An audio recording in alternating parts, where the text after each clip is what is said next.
Venezuela's disputed President Nicolas Maduro now saying he is willing to negotiate with the opposition to end the growing crisis there, but he's ruling out new elections. Florida Senator Rick Scott is on the Homeland Security Committee. Senator, thank you for coming back on the program this morning. So how should the U.S. respond to the growing crisis there? We have got to do everything possible to put pressure on Maduro to step aside.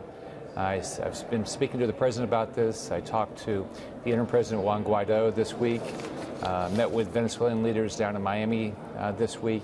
We've got to do everything we can, just keep the pressure on. Now's the time to get rid of Maduro. I mean, what he has done to just everybody in that country is despicable.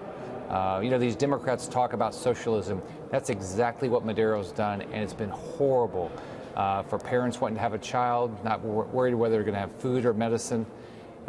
It's just horrible what's happened. We've got to do everything we can to put pressure on Maduro. These people, these Democrats have said this is a coup. No, this is fighting for democracy and freedom. It's fighting against socialism. It's fighting to do the best thing for Venezuelans. To what extent do you want us to do everything we can to get involved?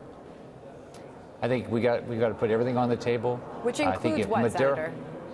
Well, I think we've got to look at every option, military options, every option possible. I think the more Maduro believes we're committed. I want to thank President Trump for listening to all sides, by going out there and talking to Guaido, meeting with congressional leaders, listening to what I had to say, or Marco Rubio, or Mario Splard. But we all have to go ahead and declare them a state sponsor of terrorism. They are. I mean, let's call it what it is. Maduro's a horrible individual that's been horrible for the people of Venezuela, and I'm disgusted at what he's done to Venezuelans. So are you getting the sense that things could calm down there? Well, he hasn't stepped aside. He says he wants to talk, but that doesn't mean anything. We watch it up here where people say they want to talk and then they just say no, so that doesn't mean much.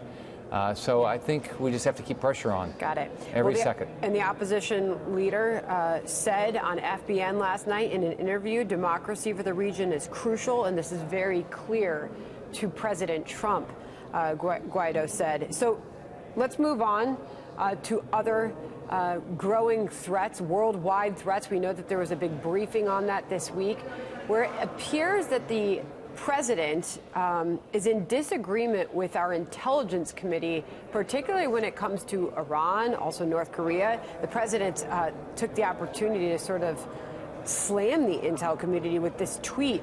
Earlier, he said, quote, "The intelligence people seem to be extremely passive and naive when it comes to the dangers of Iran. They are wrong." What do you make of what you are hearing from the intel community and President Trump on these issues? Well, I mean, his job is to hear from everybody, listen to everybody, make the best decision he can. Yesterday, I met with the opposition leaders to Assad in Syria, and I have a lot of concerns about, just walking away from Syria. And I know our military does, I know our intelligence community does, and I do also. What they asked for yesterday is for a no-fly zone. I think we need to look at that.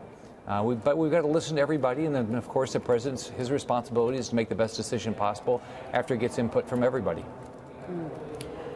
Finally, how are things going there, Senator? You were on with us last week, and you were talking about your first few weeks on the job. Final thoughts from you? I think I've been here 3 weeks, or maybe it's 4 weeks now.